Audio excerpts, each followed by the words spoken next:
आरती का कूलर है गाइस वो, तो मैं आरती लेकर खड़ी रहूंगी। मैं अपनी आरती की थाली आपको दिखाती हूँ। ये पूरा बोल रहा है।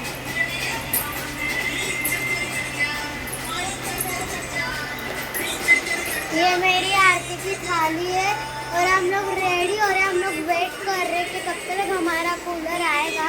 मेरी मम्मी कॉल करेगी, बस हम लोग कॉल का वेट कर रहे हैं, बहुत वेट कर रहे हैं। मैं आधा घंटा हो गया मैं आरती की थाली बना के रखती हूँ।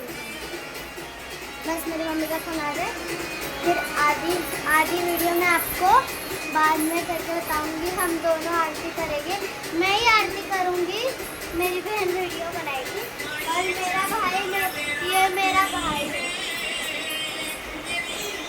चलो बाय गाइस।